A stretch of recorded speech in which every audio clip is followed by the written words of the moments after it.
Jamie Dean não nasceu nesse meio. Não cresceu entre motociclistas, armas ou caos. Era construtor, trabalhava com as mãos e era reservado. Mas em algum lugar entre a poeira e o barulho dos canteiros de obras da Austrália Ocidental, havia algo nele que se destacava. Não era barulhento, falava devagar e nunca quis se provar. Em meio a homens que gritavam, Jaime liderava com confiança silenciosa, qualidade que seria sua maior força e anos depois sua ruína.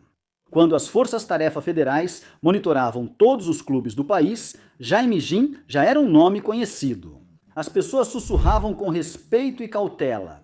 Ele era o tipo que entrava numa sala cheia de fora da lei e fazia todos baixarem a voz.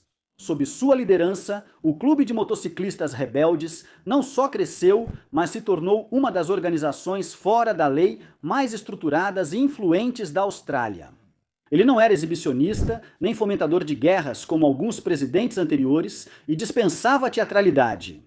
Ele via o controle como poder e achava que manter os homens na linha era a fonte da força. Durante anos, o clube prosperou, mas a disciplina que mantinha os rebeldes vivos também criou inimigos, tanto fora quanto dentro do clube. Quando o equilíbrio entre lealdade e ambição se quebrou, quem o construiu também caiu. Esta é a história de Jamie Dean, pedreiro que virou rei silencioso dos rebeldes e último fora da lei. Acreditar que poderia liderar uma irmandade por regras, não pelo medo. Estava lá depois de ser detido por porte de armas e crimes relacionados a drogas. Como ele era? Acredito que há 3 tipos de motoqueiros. Alguns entram em gangues buscando status para crescer no crime. A filiação é um meio para um fim, e não um fim em si mesma. Depois tem os caras que realmente não deveriam estar lá, mas acabam entrando porque estão numa fase idiota da vida. Há ainda um terceiro tipo, provavelmente o mais raro, o motoqueiro que busca camaradagem. Por mais duvidoso que pareça, isso faz parte de ser de um motoclube fora da lei, onde pessoas gostam de saber que têm apoio. Jamie Dean acho que era do terceiro tipo. Antes de Jamie Dean liderar o Rebels Motorcycle Club e virar manchete, ele era só mais um trabalhador em Perth. Ele acordava cedo, trabalhava nas obras e voltava para casa sujo de poeira e cimento, sem glamour. Ele não nasceu no crime, nem o buscou. Era apenas constante e confiável, sempre terminava o que começava. Estamos vendo um padrão aqui? O que Jamie fazia para trabalhar? Bricky tinha um bom negócio e não enganava os clientes, mesmo quando todos cobravam 3 pratas por um Maxi. Ele mantinha os preços razoáveis porque já tinha passado por alguns ciclos e sabia que em algum momento voltaria a cobrar 90 centavos por tijolo. Ele era o primeiro na manchete. As pessoas que o conheciam naquela época diziam que ele tinha uma postura tranquila que não combinava com a sua idade. Ele não era barulhento nem inquieto, mas tinha uma gravidade silenciosa que fazia as pessoas se endireitarem. Quando falava, Jaime não dominava o ambiente, mas o ancorava e ouvia enquanto os outros perdiam a calma. Ele media suas palavras cuidadosamente, como se entendesse o quão permanentes elas poderiam ser depois de ditas. Esse controle resultava de anos de disciplina no trabalho. Sua reputação cresceu rápido. Um homem que lidava com pressão, resolvia problemas e mantinha a equipe trabalhando quando outros desistiam. Ele gostava das coisas bem feitas, linhas retas, fundações sólidas. Por isso, ao conhecer o mundo dos motoqueiros, tudo fez sentido para ele como poucas coisas antes. No fim dos anos 1990, a cena dos motoqueiros fora da lei em Perth estava em alta. Rebels, Coffin Cheaters e bandidos disputam território, orgulho e poder. Para muitos homens, entrar em um clube assim era rebeldia, um jeito de fugir da rotina. Para Jamie, porém, era questão de estrutura, não de fuga. Era um mundo com suas próprias regras, sua própria ordem, uma irmandade onde a lealdade era a moeda e o respeito era conquistado quilômetro a quilômetro. Quando surgiu entre os rebeldes, não se destacou nem causava brigas ou se gabava. Não comprou sua entrada, conquistou seu lugar. Ele fazia recados, limpava motos e ficava quieto nas reuniões que outros queriam dominar. Mas as pessoas perceberam que havia uma espécie de confiabilidade nele que raramente se encontra em clubes fora da lei. Você podia contar com Jamie. Logo, os membros mais velhos passaram a confiar nele. Com viagens longas, trabalhos difíceis e responsabilidades que diferenciam novatos dos irmãos, ele não apressou o processo.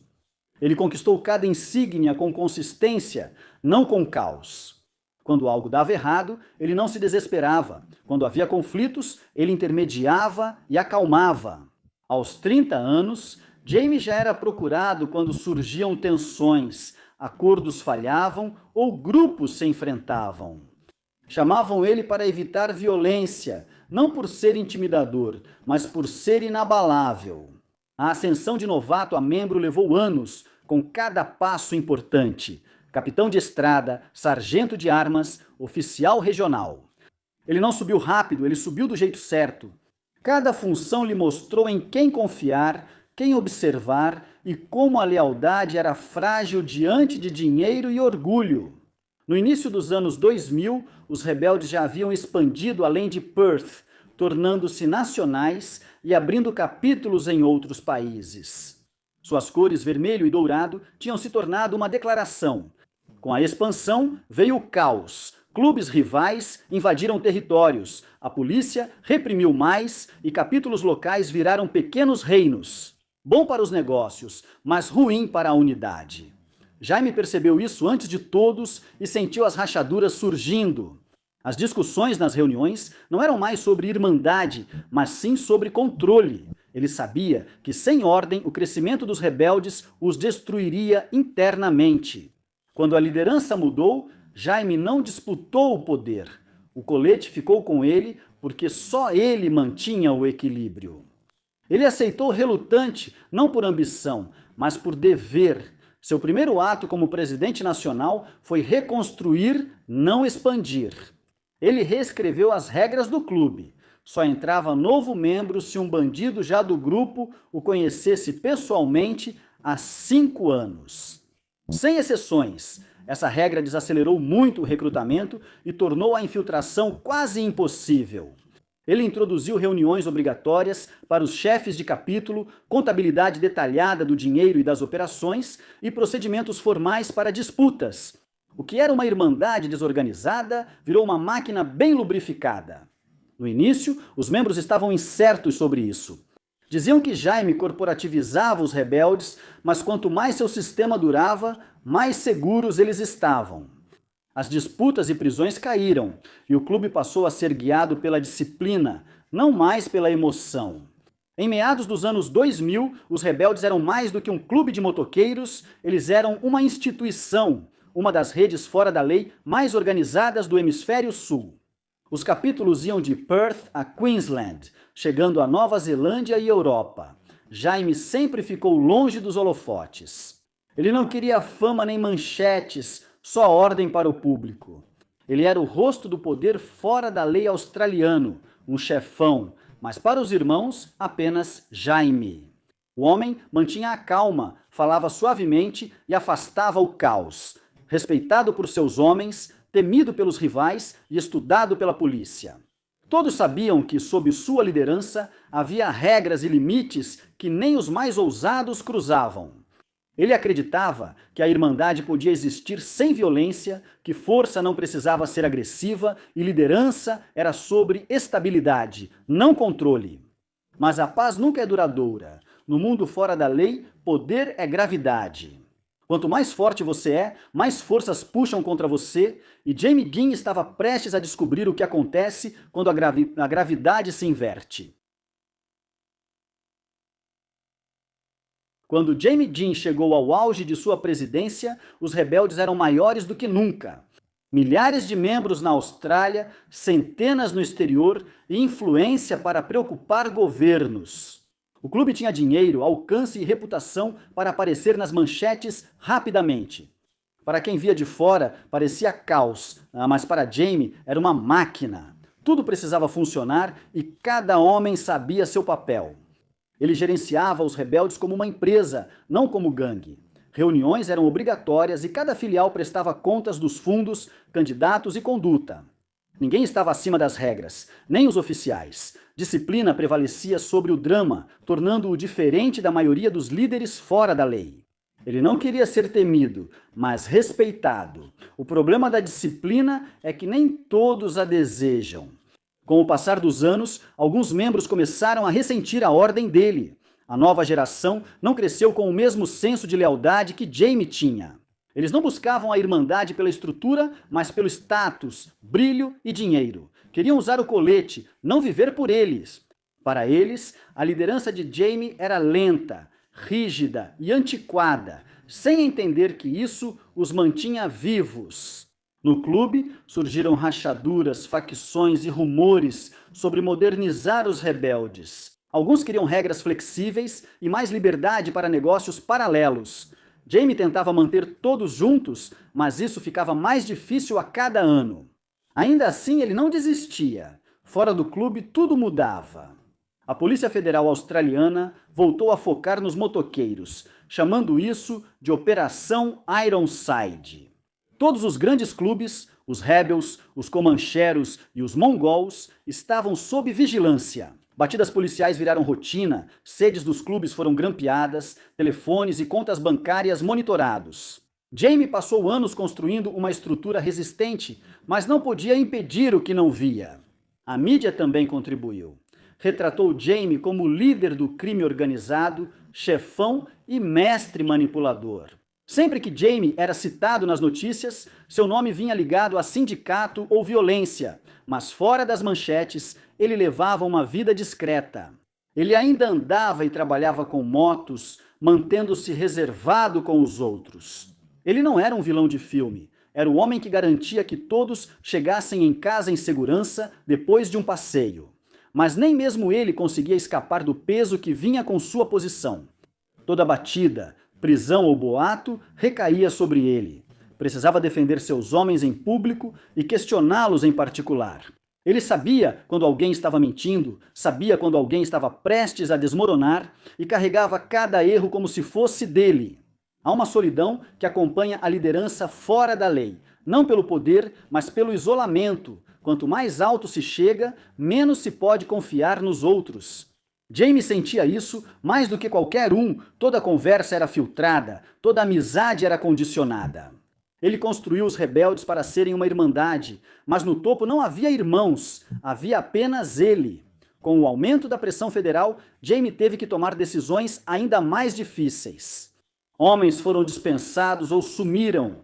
Cada decisão trazia inimigos dentro e fora do clube, mas ele não hesitava. Ele achava que liderar era fazer o que outros não podiam, mesmo sendo odiado. Essa era a tragédia de Jamie Dean. Tentou impor ordem ao mundo caótico por anos. Funcionou. Contendo a tempestade com vontade e disciplina, ele não conseguiu controlar a maré no final. A geração jovem era mais barulhenta, a polícia mais esperta e a violência que ele conteve por décadas estava prestes a retornar. Ele construiu o império tijolo por tijolo, mas agora ele começava a rachar. Durante a presidência, Jamie Dean uniu os rebeldes apenas pela disciplina. Ele não liderava de um trono, mas na estrada. Cavalgava com seus homens, atento aos detalhes e sem demonstrar o ego do poder. O poder, principalmente no mundo fora da lei, nunca fica quieto por muito tempo, logo atrai barulho. As rachaduras começaram pequenas. Um pagamento perdido, um novato desobediente, pequenas coisas que pareciam insignificantes, mas Jamie sempre notava. O tom nas reuniões começou a mudar, a nova geração falava mais e ouvia menos. Eles ignoravam os códigos do clube e buscavam apenas dinheiro rápido e fama, rejeitando o controle metódico. Para Jamie, a mudança era como ver a base de uma casa se mover. Tudo parecia normal, mas a estrutura enfraquecia. Ele criou os rebeldes priorizando lealdade e autocontrole, mas hoje o autocontrole parecia obsoleto. O novo pessoal buscava manchetes e atenção, algo que Jamie sabia que os destruiria. Ele gastava mais tempo resolvendo problemas que não criou. Capítulos discutindo por território, tenentes mais jovens ignorando ordens, membros antigos presos no meio, divididos entre a lealdade a Jamie e a emoção do caos que vinha com a rebelião. A irmandade que ele cultivou por décadas agora parecia apenas um grupo de personalidades fortes e indomáveis. No auge, Jaime silenciava um clube apenas com um olhar.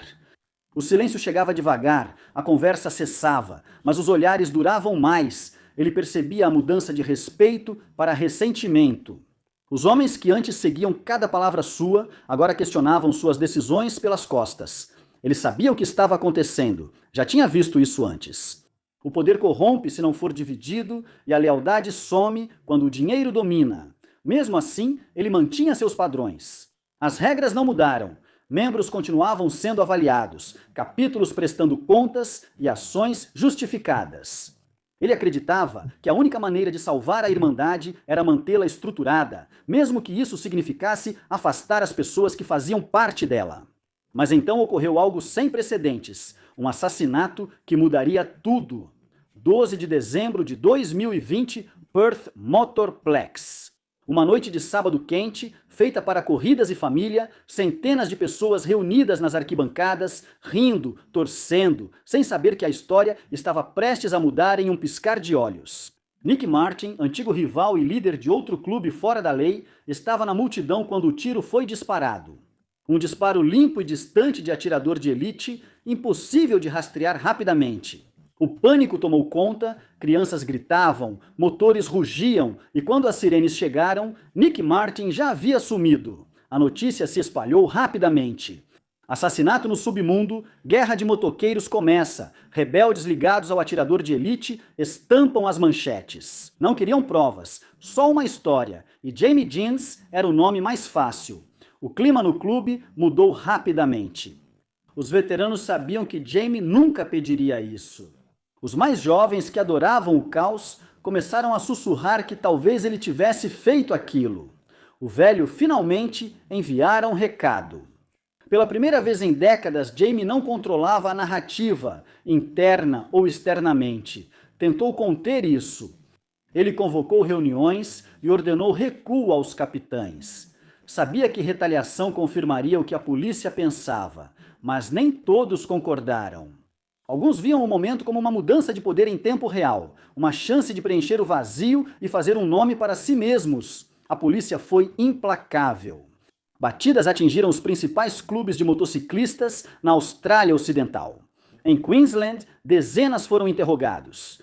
O telefone de Jaime foi grampeado, sua casa vigiada, seus movimentos monitorados. Eles queriam que ele cedesse, queriam que ele dissesse algo, qualquer coisa, mas ele não disse. Ele nunca fez isso. O silêncio, que antes era sua maior arma, agora se tornou justamente aquilo que jogava contra ele.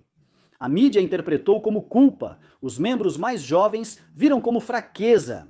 Cada palavra que ele não dizia virava uma desculpa para que outra pessoa falasse mais alto. A portas fechadas, Jaime enfrentava a realidade que nenhum líder quer enfrentar. Essa lealdade tem prazo. Homens que juraram por ele fizeram acordos próprios, mudaram de clube ou falaram com a polícia. Os irmãos que prometeram morrer por ele agora usavam seu nome para se salvar. Ele nunca perdeu a cabeça, nem fez discursos desnecessários. Quem o conhecia há muito dizia que ele escondia a decepção como uma ferida.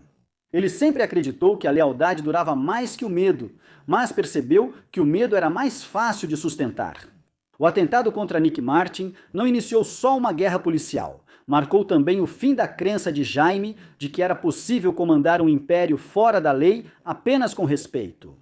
Ele passou anos mostrando que o colete podia simbolizar disciplina, lealdade e poder silencioso, não caos. Mas o novo mundo não era para homens assim. O jogo mudou e Jamie Jean, que sempre manteve o caos longe, estava prestes a descobrir o que acontece quando ele chega.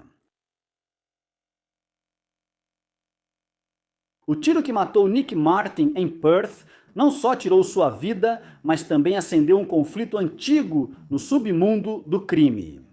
Em poucas horas, sirenes cortaram a noite, vans da mídia ocuparam as ruas e guerra de motoqueiros apareceu em todas as telas da Austrália. Não importava quem atirou, o mundo já havia escolhido os responsáveis. Os rebeldes eram os vilões. No centro de tudo, querendo ou não, estava Jamie Jean. Para entender o que ocorreu depois, é preciso saber como funciona o cenário ilegal da Austrália. A violência não ocorre isoladamente. Cada ato, morte e rivalidade remete a algo antigo: território, lealdade, orgulho. Jamie sabia disso como ninguém. Ele passou a vida mantendo essas coisas sob controle. Sempre acreditou que a ordem era o único antídoto para o caos, mas agora o caos estava usando as cores dele. Antes do amanhecer, forças federais e estaduais invadiram casas simultaneamente em Perth e Queensland. Helicópteros sobrevoavam telhados e granadas explodiam portas. Homens foram tirados da cama, jogados no cascalho e algemados antes de saberem a acusação. Não era uma prisão, e sim um recado. Chamaram de Operação Ravelo, um ataque coordenado para enfraquecer os rebeldes de cima para baixo. Todas as figuras importantes do clube foram investigadas, telefones e motos apreendidos, contas congeladas e depois vieram as coletivas de imprensa. Autoridades alinharam-se diante das câmeras, sapatos engraxados e frases ensaiadas. Chamaram os rebeldes de rede criminosa, perigo público e gangue decadente, afirmando que o domínio fora da lei terminou. E embora Jaime nunca tenha assistido às imagens ele mesmo, não precisava, já tinha visto manchetes suficientes para saber o que estavam dizendo, que o clube que ele construiu estava sendo apagado em tempo real. Mas o que doía mais do que as acusações era o silêncio dos próprios homens dele. Ele baseou sua liderança na lealdade, acreditando que justiça e respeito seriam retribuídos nos momentos importantes. Quando as batidas ocorreram, a lealdade desapareceu. Alguns irmãos que o chamavam de El Presidente nem lembravam mais seu número. Outros cederam no interrogatório e fizeram acordos para evitar sentenças mais longas. Jamie não fugiu, embora tivesse conexões, dinheiro e tempo para isso, ele ficou. Talvez por orgulho, exaustão ou por, após décadas mantendo seu império, ele não ter mais forças para fugir. Quando a polícia veio buscá-lo, não houve perseguição nem espetáculo, só uma prisão silenciosa.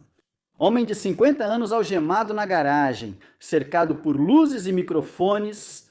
Para o mundo, parecia justiça. Para aqueles que o conheciam, parecia derrota. Dentro das salas de interrogatório, os detetives o pressionaram bastante. Queriam uma confissão, um nome, mas Jaime não cedeu. Ele fez do silêncio seu modo de vida e não o abandonaria agora. As transcrições dessas sessões eram poucas, com perguntas seguidas pela mesma resposta curta, sem comentários. Esse silêncio enlouquecia os investigadores, mas para Jaime era simples. Se palavras destruíam uma irmandade, o silêncio a protegia. Mesmo assim, esse silêncio o isolou. Antigos aliados se afastaram e repórteres chamaram sua contenção de arrogância. Até mesmo alguns dentro dos rebeldes começaram a dizer que talvez o velho finalmente tivesse perdido o controle. Talvez ele não estivesse tão no comando quanto todos pensavam. Na prisão, o mito de Jamie Dean superou o homem. Os tabloides o chamavam de Rei Fantasma, mente por trás de negócios, rivalidades e violências na Austrália Ocidental. Mas quem o via de perto dizia que ele parecia cansado, como um homem que passou tempo demais tentando segurar uma tempestade com as próprias mãos. Ele dizia aos homens: não se controla o tempo, só como o atravessa. Mas essa tempestade era diferente, estava engolindo-o por completo. As batidas continuavam. Toda semana havia novas prisões, manchetes e boatos. O governo decidiu que só quebrando o espírito do clube o destruiria. Com Jamie fora, as rachaduras cresceram. Facções logo se formaram, surgindo líderes mais barulhentos, duros e imprevisíveis. Décadas de trabalho de Jamie, com regras, ordem e calma, estavam sendo destruídas pouco a pouco. Ele viu tudo acontecer atrás das paredes de concreto, sem poder impedir. Restavam poucos homens leais que ainda lhe escreviam cartas. O clube seguia em frente sem ele, o que era o mais cruel. Não era a prisão ou as acusações, mas perceber que a irmandade à qual dedicou a vida não precisava mais dele. Ele achava que os rebeldes viveriam mais que ele, e viveram, mas não como ele pensava. Quando ele olhava pela janela estreita de sua cela, Tudo em que conseguia pensar eram as estradas, as longas rodovias retas, onde ele havia aprendido pela primeira vez o que era sentir liberdade. O zumbido dos motores, o vento no couro e 100 homens se movendo juntos pareciam distantes, como uma história de outra vida. Jamie Dean não temia a prisão, mas sim a irrelevância e, pela primeira vez, o silêncio. O homem que construiu um império com o silêncio já não tinha nada a dizer. Para a maioria, a noite em que Jaime Dean entrou na prisão não foi especial. Mais um nome, outra manchete, outro fora da lei capturado, mas para quem cavalgou com ele, parecia o fim de uma era. Por anos, ele foi a calma no caos, mantendo a Irmandade unida com precisão silenciosa. Sem ele, a estrutura que fortalecia os rebeldes começou a se desfazer dentro daquelas paredes. Jaime virou o que nunca quis, um símbolo. Guardas sussurravam seu nome como se ainda fosse perigoso e poderoso. Os presos mais jovens o viam como um fantasma de um tempo que só conheciam por histórias. Ele não se gabava, não reclamava, só se adaptava, e isso o diferenciava dos outros homens de colete. Ele conseguia se adaptar e sobreviver em qualquer lugar, seja canteiro de obras, sala de reuniões ou pátio de prisão. Ele seguia uma rotina, manhãs de exercícios, tardes lendo história, filosofia ou o que acalmasse sua mente. Ele falava pouco, mas suas palavras mantinham o peso de sempre. Escrevia cartas para antigos irmãos, embora muitas não chegassem ao destino. Algumas eram interceptadas, outras ignoradas, e isso não incomodava Jaime. Ele sabia que o silêncio dura mais que o barulho, mas tem seu preço. Semanas se transformaram em meses, e o isolamento começou a pesar sobre ele. O homem que já liderou milhares agora comia sozinho, via o nascer do sol por uma pequena janela e revivia antigas viagens na mente. Como filmes, ele não conseguia parar de assistir às risadas, motores rugindo e estradas sem fim no deserto australiano. Ele sempre disse que a estrada era sua igreja e agora, pela primeira vez, estava fora dela, enquanto o mundo seguia em frente. Rebeldes jovens ocuparam o vazio que ele deixou de formas que ele odiaria. Mais caos, calor e sangue. Sedes dos clubes viraram campos de batalha, onde líderes buscavam controle pela violência, não pelo respeito. A disciplina que definia a liderança de Jaime sumiu. A Irmandade restou só no nome e o código que guiava sua vida desapareceu. Durante todo esse tempo, a imprensa mantinha seu nome em evidência. Presidente dos Rebels preso, Império do Rei dos Motoqueiros em crise. Cada artigo o tratava como uma relíquia, um governante caído em um mundo que já não precisava mais de regras. Diziam que ele tinha sido substituído, que o clube havia entrado em uma nova era, mas qualquer um que conhecia os velhos tempos sabia a verdade. O clube não estava evoluindo, estava apodrecendo. Numa manhã, espalhou-se que Jamie Dean morreu. Você conhecia Jamie Dean? Não muito bem, conversávamos a cada poucas semanas. Digo, conversava porque ele gostava de bicicletas antigas. Ele morreu após uma convulsão na delegacia de Perth por volta das 19h de terça-feira. Detalhes discretos, relatórios clínicos, falecido sob custódia, causa não divulgada, nenhum comunicado, só silêncio. Para a maior parte da Austrália, foi uma manchete pequena, escondida entre os placares esportivos e fofocas políticas. Mas, para o mundo fora da lei, foi um terremoto. A reação não foi barulhenta, nunca seria. Sem desfiles, passeios de vingança ou discursos, só pequenas reuniões, brindes silenciosos e alguns homens em antigos clubes, calados, olhando suas bebidas. No oeste da Austrália, irmãos mais velhos levaram motos à estrada que Jaime costumava percorrer sozinho. Eles andaram devagar, sem acelerar, sem conversar, só o vento e o zumbido dos pneus. Quando pararam, um deles pôs o pet na terra, as cores vermelha e dourada, marcas de lealdade, sussurrou: "Vá tranquilo, irmão." Eles deixaram o lugar, a poeira tomou conta. Sua morte encerrou um capítulo irreversível. Não foi o primeiro, nem seria o último presidente a cair.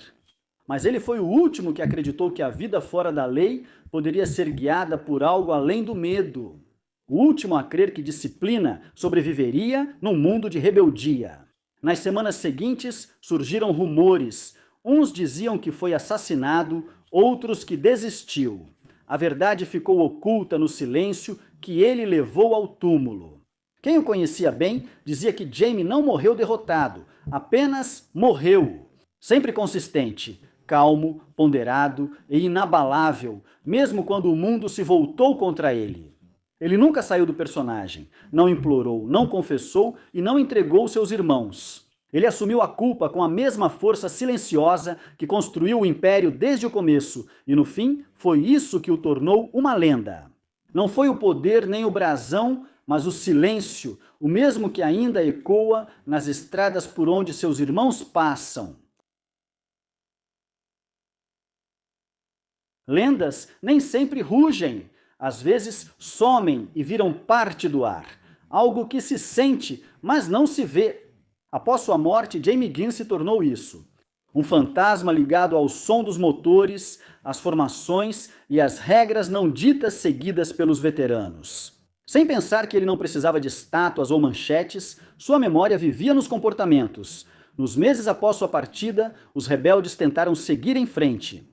Líderes mais barulhentos e ambiciosos surgiram, defendendo que o clube precisava se adaptar para sobreviver. Eles falavam sobre modernizar, expandir para novos empreendimentos, reestruturar a irmandade para os de fora.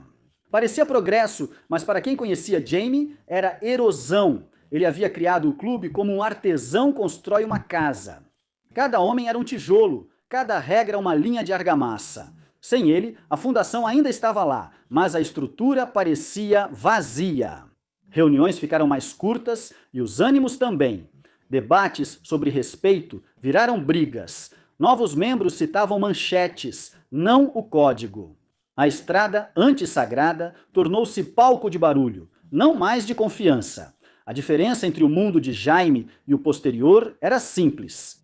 Ele liderava em silêncio, pois sabia que verdadeira autoridade não precisa gritar. A geração seguinte confundia volume com poder, mas os antigos, mais sábios, ainda se reuniam discretamente, longe dos holofotes. Poucos mantiveram tradições.